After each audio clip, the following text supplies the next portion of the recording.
एक समय था जब हमारी पृथ्वी पर एक दिन 6 घंटे का होता था। तब हमारी पूरी पृथ्वी लावा के समुद्र से भरी थी और लावा की बड़ी बड़ी सुनामी पृथ्वी पर आया करती थी। शनि ग्रह की तरह हमारी पृथ्वी के चारों ओर एस्टेरॉयड्स की रिंग थी, जहां एक समय कभी हमारी पृथ्वी दहकते आग के गोले में तब्दील हो गई थी, तो वहीं एक समय ऐसा भी था जब बर्फ की चादर में ढके हुए इसने कई युग गुजार दिए।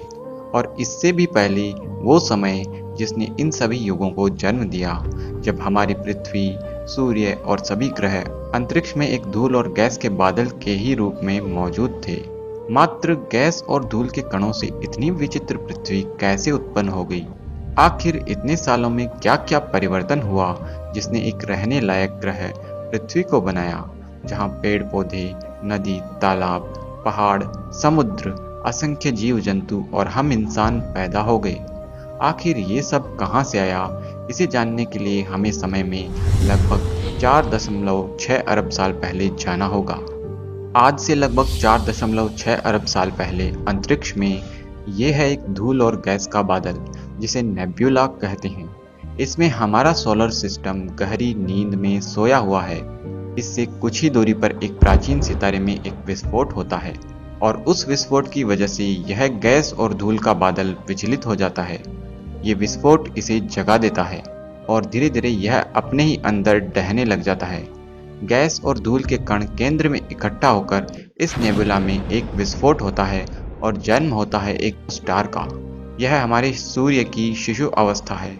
इस विस्फोट से निकलने वाली सोलर हवाएं इस नेबुला से हल्के गैस और धूल के कणों को अपने साथ नेबुला के केंद्र से दूर ले जाती है, जहां हल्के गैस और कणों से जुपिटर, शनि आदि गैस जाइंट्स का निर्माण होता है और हमारे सूर्य के पास बड़े आकार के एस्टेरॉयड्स रह जाते हैं। धीरे धीरे ये छोटे छोटे कण और एस्टेरॉयड आपस में टकराते हुए जुड़ने लगते हैं और ग्रेविटी की मदद से लाखों सालों में यह एक बड़े अंतरिक्षीय पिंड का निर्माण करने लगते हैं।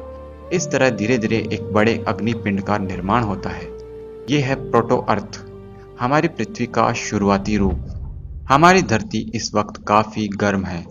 इसकी सरफेस का टेम्परेचर 2000 डिग्री फ़ारेनहाइट है।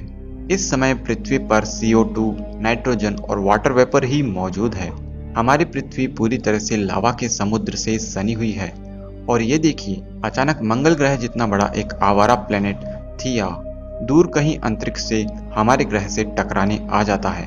इसके टकराने से धरती का बहुत सा मलबा स्पेस में चला जाता है और इस मलबे से पृथ्वी के चारों ओर एक रिंग का निर्माण होता है।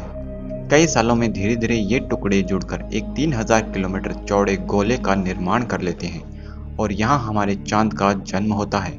इस समय चांद हमारी धरती के काफ़ी पास में होता है और इस समय धरती काफ़ी तेजी से घूम रही थी कि एक दिन मात्र 6 घंटे का होता था। आज से 3.9 अरब साल पहले हमारी पृथ्वी पर लाखों करोड़ों मीटियोर्स और कॉमेट्स आके टकराते हैं। ये टुकड़े हमारे सोलर सिस्टम के फॉर्मेशन के वक्त बचे हुए टुकड़े हैं। इन्हीं मीटियोर्स के अंदर सॉल्ट क्रिस्टल्स में पानी की छोटी छोटी बूंदें हैं। इन छोटे छोटे कॉमेट्स और एस्टेरॉयड्स की वर्षा पृथ्वी पर लगातार 2 करोड़ सालों तक होती है, जिससे पृथ्वी पर पानी की उत्पत्ति होती है और पानी के पैदा होने से पृथ्वी की ऊपरी सतह का तापमान घटता है।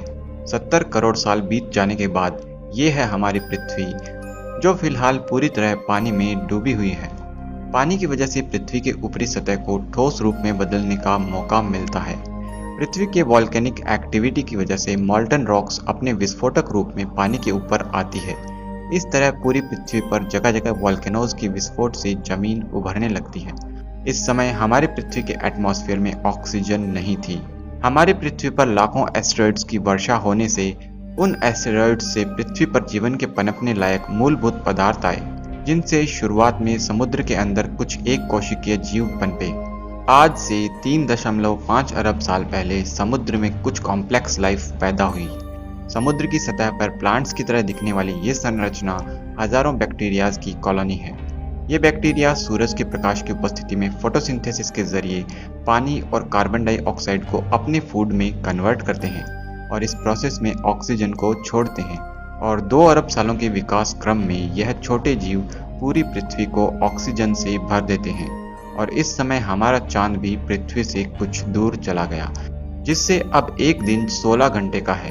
आज से करीब 1.5 अरब साल पहले हमारी पृथ्वी पर वॉल्केनिक एक्टिविटी के सक्रिय होने से सभी आइलैंड्स में मूवमेंट होने लगता है और इस मूवमेंट से धीरे धीरे लगभग 40 करोड़ सालों में छोटे छोटे आइलैंड मिलकर के बड़े बड़े कॉन्टिनेंट्स का निर्माण करने लगते हैं और इस तरह एक सुपर कॉन्टिनेंट का निर्माण होने लगता है।